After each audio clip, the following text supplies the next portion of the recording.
Assalamualaikum warahmatullahi wabarakatuh. Alhamdulillahi rabbil alamin. Alhamdulillahi wa kafa wan nabiyul mustafa sallallahu alaihi wasallam wa ala alihi wa sahbihi wa iqtafa. Asyhadu an la ilaha illallah wa asyhadu anna Muhammadan abduhu wa rasuluh. Allahumma salli ala Muhammad wa ala ali Muhammad. Rabbi shrah li sadri wa yassir li amri wahlul 'uqdatam min lisani yafqahu qawli, amma ba'd. Tuan-tuan, puan-puan, ibu-ibu, ayah-ayah, muslimin, muslimat, sidang pendengar, sidang penonton yang dirahmati Allah Subhanahu wa taala sekalian. Alhamdulillah, pertama-tama kita mengatur kesyukuran kepada Allah Subhanahu wa taala kerana pada tengah hari ini dapat lagi dipertemukan kita bersua muka bertentang mata berfungsi bicara, insya-Allah. Tuan-tuan dan puan-puan, alhamdulillah kita bersyukur pada Allah Subhanahu wa taala juga di atas segala nikmat, pemberian anugerah yang Allah berikan kepada kita, dan nikmat yang paling besar, yang paling agung adalah nikmat iman dan nikmat Islam yang Allah berikan kepada kita, yang sewajarnya wajib bagi kita untuk menjaga, memelihara, meningkatkan dan juga memantapkan ilmu berkaitan dengan Islam dan juga keimanan kita kepada Allah Subhanahu wa taala, insya-Allah.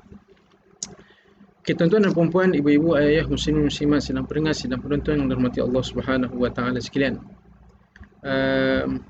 Pada pertemuan yang lalu kita telah menyentuh ataupun kita telah membaca satu hadis Nabi sallallahu alaihi wasallam yang membicarakan berkaitan dengan bekerja secara ihsan, bekerja secara ihsan. Di mana hadis yang kita bacakan, saya bacakan dulu di permulaan ini. Nabi sallallahu alaihi wasallam bersabda, an Kulayb bin Shihab al-Jurmi radhiyallahu anhu an Nabi sallallahu alaihi wasallam, inna Allah yuhibbu min al-'amil idza 'amila an yuhsina. Inna Allah yuhibbu min al-'amil idza 'amila an yuhsina. Inna Allah yuhibbu min al-'amil idza 'amila an yuhsina. Yang bermaksud, sesungguhnya Allah Subhanahu wa taala mencintai orang-orang ataupun seseorang pekerja apabila ia bekerja secara ihsan. Sesungguhnya Allah Subhanahu wa taala sangat cinta kepada seorang pekerja apabila ia bekerja secara ihsan. Dan alhamdulillah kita telah menyentuh apakah yang dimaksudkan dengan ihsan pada kita kata pertemuan yang lalu. Mungkin saya boleh ulang seimbas lalu. Makna kepada bekerja secara ihsan adalah bekerja dengan penuh keikhlasan. Dengan penuh keikhlasan. Maksudnya kita ikhlas buat itu kerana Allah Subhanahu wa taala. Kemudian yang kedua, kita bekerja keras. Maksudnya bersungguh-sungguh dalam kita melakukan apa-apa pekerjaan. Itu termasuk dalam makna ihsan. Yang ketiga adalah kerja cerdas, iaitu kerja yang berdasarkan ataupun setiap apa pekerjaan yang kita lakukan, kita berpandukan kepada ilmu berkaitan dengan pekerjaan tersebut. Itu dikatakan kerja cerdas. Dan yang keempat, maksud ihsan yang dimuatkan di sini adalah kerja tuntas. Tuntas maksudnya kita buat satu kerja itu biar sampai habis. Jangan bertangguh-tangguh ataupun jangan kita kata tak habis dan sebagainya. Ini termasuk dalam makna bekerja secara ihsan, iaitu ikhlas, kemudian bersungguh-sungguh, kemudian berserta dengan ilmu pekerjaan kita, dan apabila kita buat kerja, kita tak akan tinggal di separuh jalan, kita akan habiskan kita kata pekerjaan ataupun apa yang kita laksanakan itu. Itu yang dimaksudkan dengan ihsan. Okay, tuan-tuan dan puan-puan, ibu-ibu, ayah-ayah, muslimin, muslimat, sedang pendengar, sedang penonton yang dirahmati Allah Subhanahu wa taala sekalian. Hari ini insya-Allah kita akan masuk huraian sedikit lagi daripada hadis ini. Dalam kita kata bab yang kecil ataupun hikmah tarbawiyah yang kedua adalah faktor-faktor yang boleh mendorong sikap ihsan dalam bekerja. Apakah faktor-faktor yang boleh menyebabkan seorang itu dia timbulnya ihsan dalam pekerjaannya? Apakah faktor-faktor yang menyebabkan seorang itu dia ada termotivasi kepada diri dia dengan sikap ihsan dalam satu pekerjaan yang dilaksanakan? Okay, pengarang ini menyebutkan ada beberapa faktor yang mendorong seseorang mukmin untuk bekerja secara ihsan, secara kita kata ihsan. Nak terjemah ihsan ni baik boleh, tapi ihsan tadi tu maksudnya ikhlas, bekerja sungguh-sungguh bersama dengan ilmu, dan juga bekerja itu biar sampai kita kata habis. Okey, banyak faktor-faktor yang mendorong orang mukmin ini untuk bekerja secara ihsan. Dia muatkan di sini, yang pertama adalah muraqabatullah. Ini satu istilah Arab yang mungkin kita biasa dengar, ataupun kita selalu dengarlah di kaca TV dan sebagainya, ataupun di ceramah-ceramah dan sebagainya. Muraqabatullah. Apa maksud muraqabatullah? Muraqabatullah secara umumnya adalah kita dekatkan diri kita dengan Allah Subhanahu wa taala. Qarib, muraqabah. Kan? Kalau masuk di sini iaitu kesedaran bahawa Allah Subhanahu wa taala sentiasa melihat dan mengawasi setiap ucapan dan tindakan kita, sehingga kita lebih berhati-hati dalam berusaha dan hanya melakukan dengan yang baik serta dengan cara yang baik. Ini adalah hakikat ihsan sebagaimana yang dijelaskan oleh hadis Nabi sallallahu alaihi wasallam dan hadis yang lain. Nak sebutnya di sini adalah, bila sebut ihsan, maksudnya kita nak kena dekat, ataupun kita nak kena rasa Allah Subhanahu wa taala dekat dengan kita. Kita nak kena sedar bahawa Allah Subhanahu wa taala ini melihat kita. Allah Subhanahu wa taala mengawasi kita. Allah Subhanahu wa taala meng-CCTV-kan kita. Itu istilah yang betul, wallahu a'lam lah. Tapi nak katakan di sini bahawa kita nak kena sedar bahawa kita kata Allah sentiasa melihat, menilai, mengawasi setiap apa yang kita cakap, setiap apa yang kita lakukan, setiap apa yang kita kerjakan dan kita buat. Kan? Dan perkara tersebut, bila kita rasa muraqabatullah ini, apa kebaikannya? Kebaikannya kita akan melakukan perkara-perkara yang disukai oleh Allah Subhanahu wa taala sahaja. Kan? Dan kita buat benda-benda yang baik ya. Kan? Walaupun kalau buat benda yang kita kata buruk ataupun yang berdosa atau maksiat, maka seorang itu dia cepat-cepat menyesal. Dia akan rasa cepat menyesal. Kan?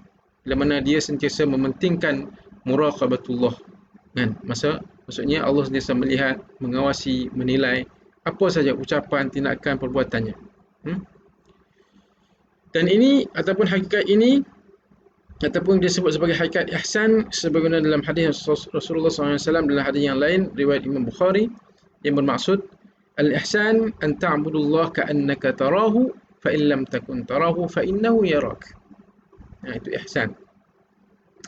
Ihsan adalah apabila engkau beribadah kepada Allah Subhanahu wa taala seakan-akan engkau melihatnya. Jika kamu tidak melihatnya, maka sesungguhnya Allah Subhanahu wa taala melihatmu. Hadis ni, kalau tengok hadis ni agak panjang lah. Kalau tengok dalam hadis 40 diceritakan juga berkaitan dengan hadis ni, ketika mana Nabi SAW bersama dengan para sahabat. Datang seorang kita kata lelaki.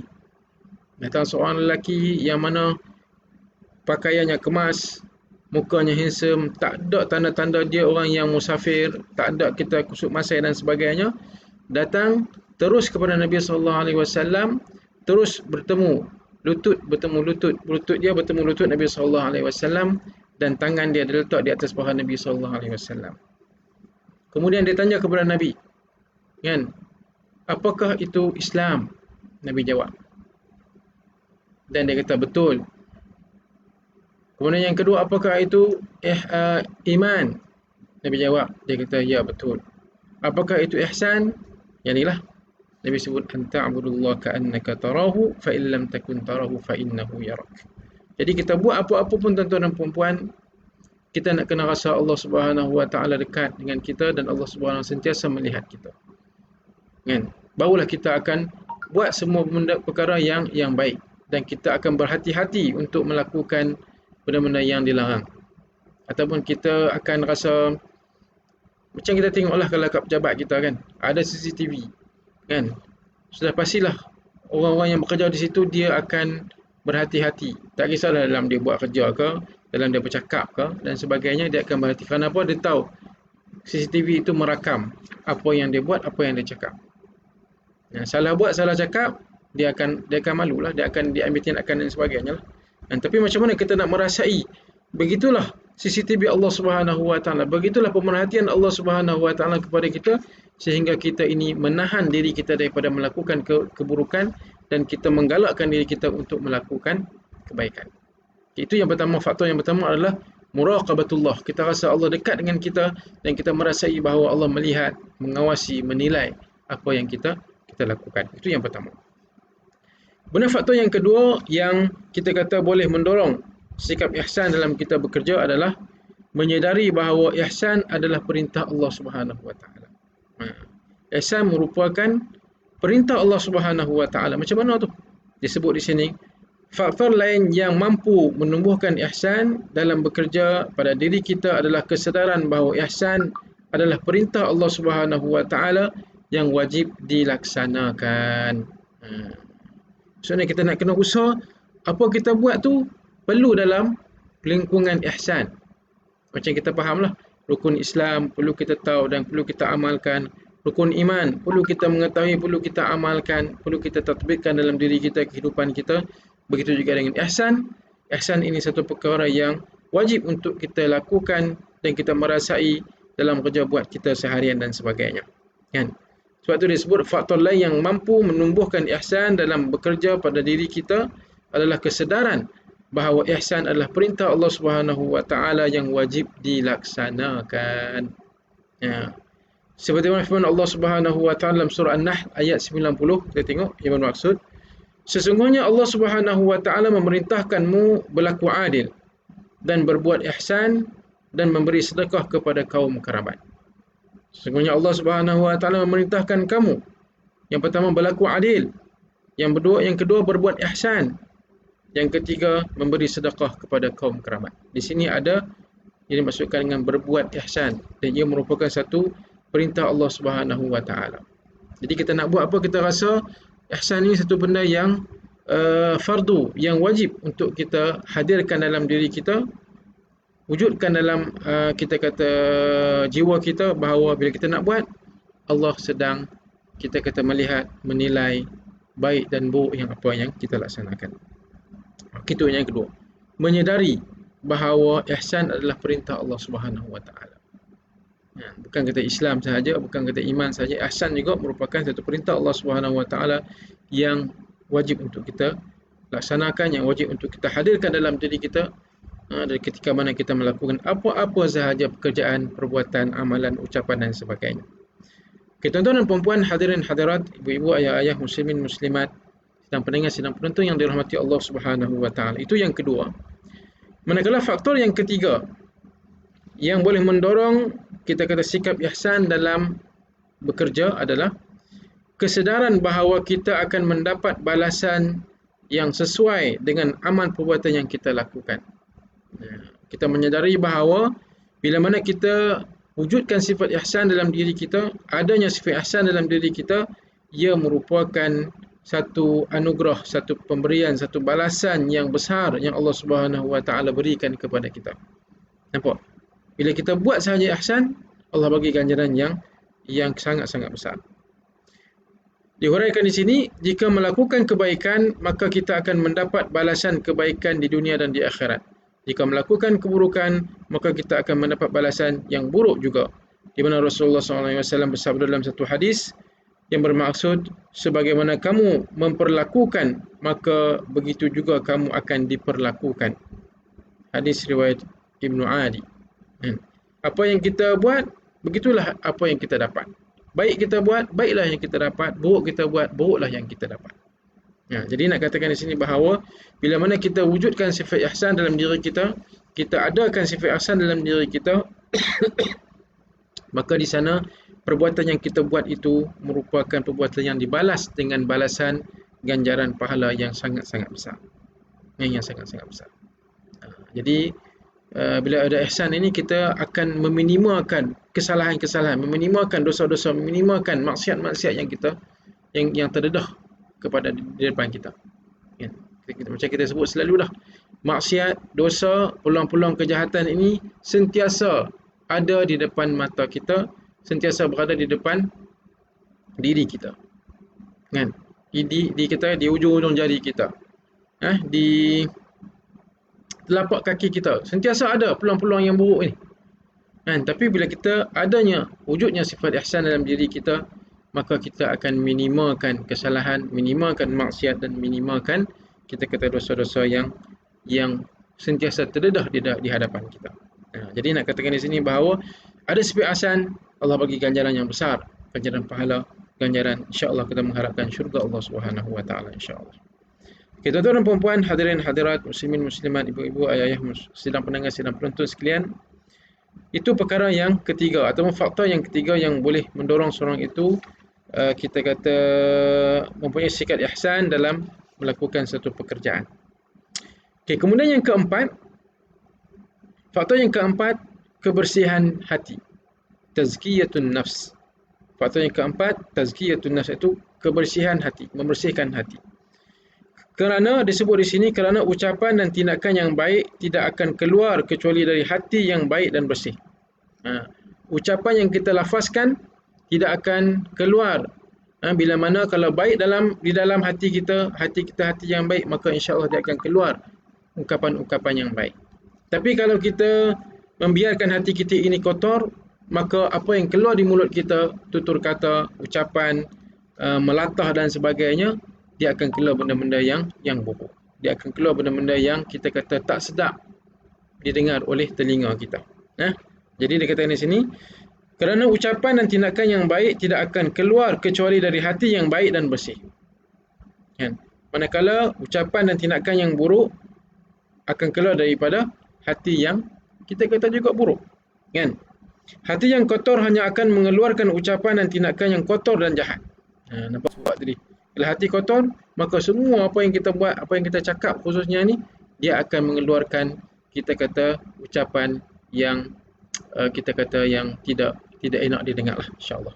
Tuan-tuan dan puan, hadirin hadirat, muslimin muslimat, sidang pendengar sekalian, sekejap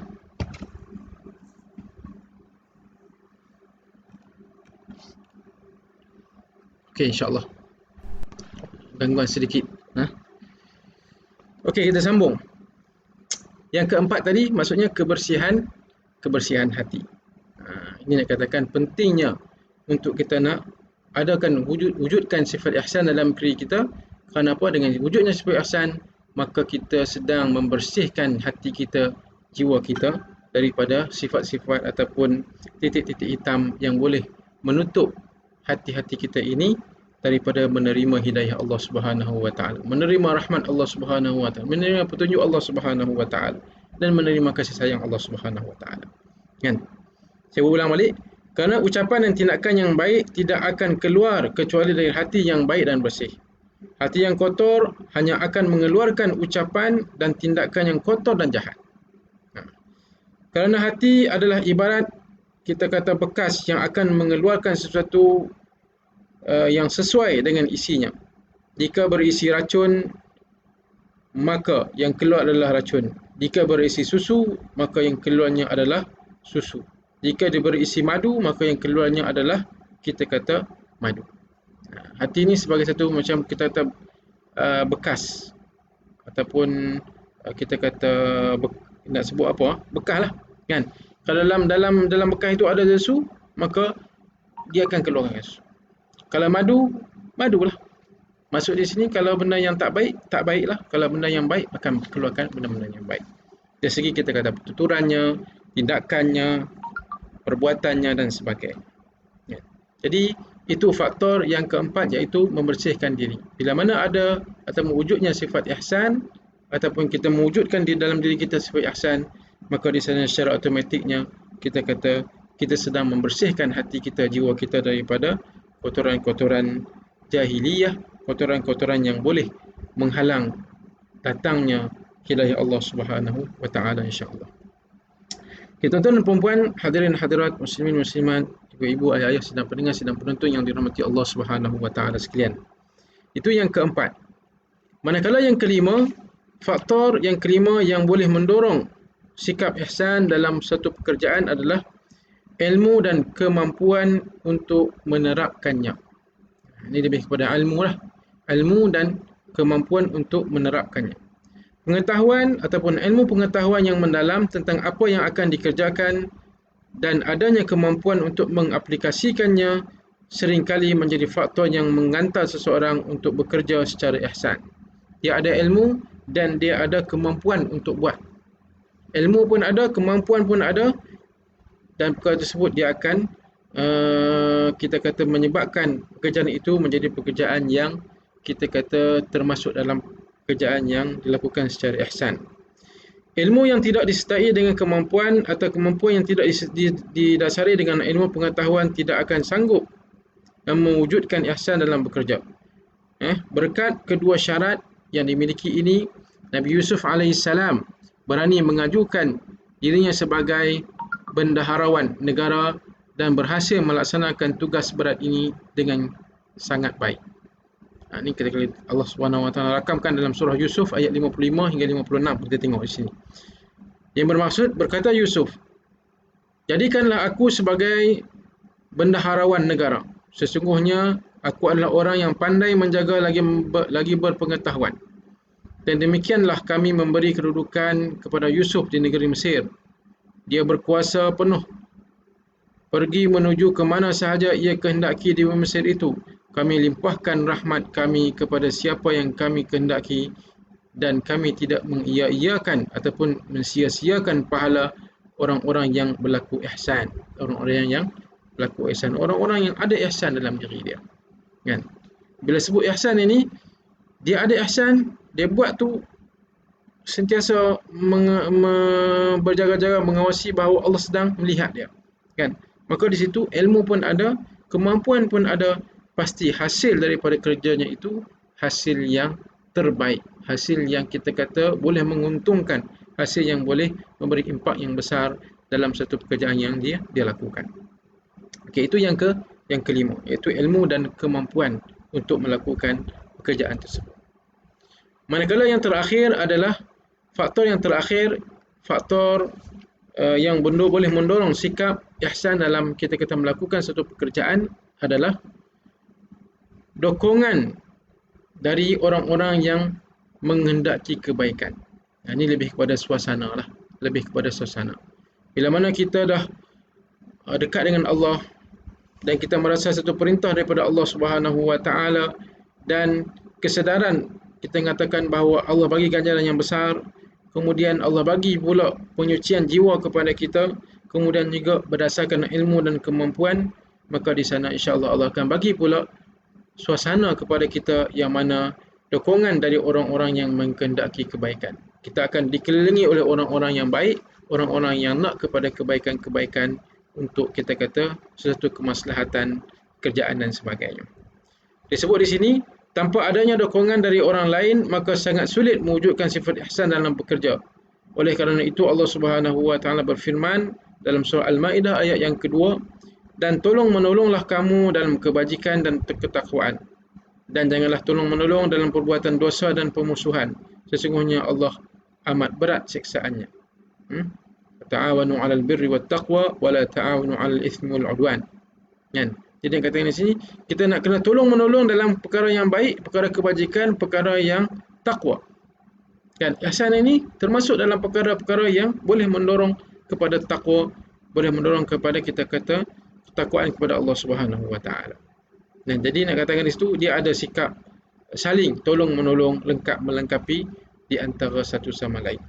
Jadi faktor suasana juga, faktor orang sekeliling juga, faktor rakan sekerja juga merupakan di antara faktor yang boleh mendorong kita semua itu mempunyai sikap ihsan di dalam melakukan pekerjaan, insya-Allah. Ya, tuan-tuan dan puan-puan, hadirin hadirat, muslimin muslimat sidang pendengar, sidang penonton yang dirahmati Allah Subhanahu Wa Taala sekalian. Jadi nak mengatakan di sini bahawa disenaraikan di sini ada 1, 2, 3, 4, 5, 6 faktor yang boleh mendorong seseorang itu mempunyai sifat ihsan dalam melakukan satu pekerjaan. Kan? Yang di antaranya saya sebut poinnya, muraqabatullah. Menjadi ihsan itu merupakan perintah Allah Subhanahu Wa Taala. Allah beri ganjaran yang besar bagi orang yang wujud ihsan dalam diri dia. Kemudian orang yang ada ihsan ini dapat menyucikan jiwa dia. Orang yang kita kata ihsan ini melakukan pekerjaan berlandaskan ilmu dan kemampuan, dan juga insya-Allah dia akan dikelilingi oleh orang-orang yang baik, yang nak kepada kebaikan dan juga nak kepada satu benda yang lebih baik, insya-Allah. Okay, tuan-tuan dan puan-puan, hadirin hadirat, muslimin muslimat, sidang pendengar, sidang penonton yang dirahmati Allah Subhanahu wa taala sekalian. Saya nak bacakan sedikit hikmah tarbawiyah yang ketiga. Saya nak baca secara poin sahaja, iaitu buah ihsan daripada dalam pekerjaan. Hasil ihsan ini, bila kita ada ihsan, apakah hasilnya dalam pekerjaan tersebut? Kan? Yang pertama disebut di sini, kita akan mendapat cinta Allah Subhanahu wa taala. Kita buat satu pekerjaan, ada ihsan dalam diri kita, kan, dengan penuh ihsan dalam pekerjaan kita, maka kita akan mendapat kecintaan Allah Subhanahu wa taala. Seperti hadis sebut tadi, innallaha yuhibbu minal amil. Sungguhnya Allah Subhanahu sangat cinta, sangat sayang kepada orang yang bekerja apabila ia bekerja adanya kita kata ihsan. Yang pertama, dia dapat cinta Allah. Yang kedua, dia dapat pahala yang besar daripada Allah Subhanahu wa taala yang kita sebutkan tadi. Yang ketiga, dia akan mendapat kesertaan ataupun kebersamaan Allah Subhanahu wa taala. Maksudnya dia akan rasa sentiasa dia ini bersama Allah Subhanahu wa taala. Dia nak buat pun dia bergantung kepada Allah Subhanahu wa taala. Tidak bergantung, tidak kita kata buat tu kemampuan dia, bukan. Dia buat tu usaha-usaha dan dia bertawakal kepada Allah Subhanahu wa taala. Itu maksud dia kebersamaan dia dengan Allah Subhanahu. Dia rasa Allah sentiasa bersama-sama dia. Buat apa pun Allah sentiasa bersama-sama dia. Kan? Itu yang ketiga. Yang keempat, ketenteraman batin. Maksudnya orang yang buat satu pekerjaan ada ihsan dalam diri dia, insya-Allah dia akan tenteram, dia akan tenang, dia akan kita kata tidak resah gelisah dan sebagainya. Kan? Kemudian yang kelima adalah sukses yang berkesinambungan. Maksudnya apa? Insya-Allah pekerjaan kita itu pekerjaan yang akan mendapat kejayaan dan juga akan mendapat hasil yang terbaik dalam apa-apa yang kita lakukan. Jadi nak katakan di sini bahawa itu hasil daripada ada ihsan, kita dapat cinta Allah, dapat pahala, kita rasa Allah bersama-sama kita dalam semua keadaan, kemudian kita dapat ketenteraman jiwa kita, dan juga insya-Allah pekerjaan kita itu pekerjaan yang mendatangkan keuntungan yang kita kata yang baik, yang besar, dan juga keuntungan tersebut bukan sekadar di dunia, tapi insya-Allah dia akan sampai kepada dunia dan juga akhirat. Wallahu alam. Jadi itu sedikit perkongsian kita pada tengah hari ini berkaitan dengan hadis innallaha yuhibbu minal amil idza amila an yuhsina. Sesungguhnya Allah Subhanahu wa taala sangat mencintai seorang pekerja apabila bekerja secara ihsan. Secara ihsan. Apa maksud ihsan? Kita tengoklah. Kita dah hurai dah minggu lepas dan kita hurai dah pada minggu ni. Kalau tuan-tuan dan puan-puan mungkin terlepas dan sebagainya, bolehlah kita kata melihat balik kita kata rakaman pada minggu lepas dan juga rakaman pada awal tadi, insya-Allah. Yang kita bacakan pada hari ini, insya-Allah. Okay, tuan-tuan dan puan-puan, hadirin hadirat, muslimin muslimat, sidang pendengar, sidang penonton yang dirahmati Allah Subhanahu wa taala sekalian.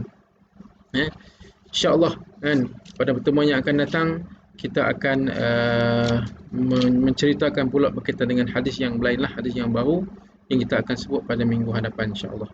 Moga-moga insya-Allah perkongsian kita ini, pertemuan kita ini walaupun singkat, lebih kurang setengah jam lebih sikit dan sebagainya, insya-Allah akan memberi manfaat kepada kita bersamalah. Kan? Sekurang-kurangnya tersebarnya ilmu Allah Subhanahu wa taala, sekurang-kurangnya kita dapat mengambil sedikit istifadah ataupun faedah ataupun manfaat daripada apa yang dikongsikan dan kita cuba amalkan dalam kehidupan kita, insya-Allah. Saya pun sebut pada diri saya, cuba amalkan dalam kehidupan diri supaya insya-Allah kita mendapat cinta Allah, kita mendapat ganjaran Allah Subhanahu wa taala, kita mendapat segala-galanya di atas pemberian Allah Subhanahu wa taala dengan wujudnya sifat ihsan di dalam jiwa dan diri kita, insya-Allah. Okey, tuan-tuan dan puan-puan, hadirin hadirat, muslimin muslimat, sidang pendengar, sidang penonton, ibu-ibu, ayah-ayah yang dirahmati Allah Subhanahu wa taala sekalian. Jadi insya-Allah perkongsian saya sekadar itu sahaja. Moga-moga insya-Allah memberi manfaat, dan di akhir ini ada sedikit iklan lah, di mana insya-Allah pada minggu hadapan, pada minggu lepas saya sudah sebut juga ada perubahan jadual, tetapi tak sempat lagi saya nak kita kata muatkan dalam Facebook Akademi Tarbawi, dan insyaAllah kalau kesempatan minggu ni kita akan muatkan jadual yang barulah, sebab kita ada penambahan Fadhil Ustaz Raja'i dan juga Fadhil Ustaz Mukhlis insyaAllah nanti. Dan bersebenar kita kata besok kita akan bercuti lah. Kebanyakan kita bercuti dan kita akan menyambut Maulidul Rasul, di mana insyaAllah pada bulan ini dan juga bulan-bulan seterusnya pun, maksudnya mungkin sebagai satu titik pertemuan, satu titik permulaan bagi kita untuk kita nak plan balik, kita nak rancang balik bagaimana untuk kita mencintai Nabi SAW. Sama ada kita bersalawat banyak, sama ada kita membaca sirah Nabi SAW, baca hadis Nabi SAW, mengamalkan apa yang Nabi SAW kita kata lakukan, amalkan, itu merupakan satu tanda cinta kita kepada Allah SWT. Tetapi perkara yang paling besar, perkara yang paling penting dalam kita nak melakukan kita kata sunnah Nabi SAW ini adalah kita nak mengajak orang lain untuk menjadi baik, untuk menjadi saleh, untuk mengikut atau memahami Islam dengan kefahaman yang sebenarnya. Di samping kita mengamalkan perkara-perkara yang lain, yang kalau kita baca Syama'il Muhammadiyah, banyak amalan-amalan segi peribadi kita untuk kita laksanakan. Tapi dalam masa yang sama kita nak kena merasai juga satu benda yang sangat penting dalam kehidupan kita, adalah kita nak kena keluarkan diri kita daripada kemumpung untuk kita berdakwah, untuk kita menceritakan kebaikan-kebaikan Islam, untuk menceritakan Islam yang sebenarnya. Islam itu Islam yang kita kata yang syamil, yang kamil, dan juga merangkumi semua aspek dalam kehidupan kita insya-Allah. Moga-moga dengan sedikit perkongsian kita ini, kita mengharapkan salah satu rantaian-rantaian dakwah yang boleh sampai kepada sesiapa sahaja yang melihat kita kata video ini. Moga-moga ada manfaatnya dan ada ganjarannya daripada Allah Subhanahu Wa Taala insya-Allah. Sebab itulah kita kata sunnah yang paling besar mengajak manusia untuk mentauhidkan Allah Subhanahu Wa Taala. Mengajak manusia untuk kembali kepada Islam, mengajak manusia untuk memahami kita kata cara hidup Islam yang sebenarnya insya-Allah. Sama dari segi ibadahnya, muamalahnya, munakahahnya, jinayahnya, adabnya, siasahnya, iktisadiyah, ekonominya, dan semua perkara itu telah ada dan telah wujud dalam ilmu-ilmu Islam insya-Allah. Hatta sains ataupun ilmu berkaitan dengan sains ataupun maklumat berkaitan sains sudah ada.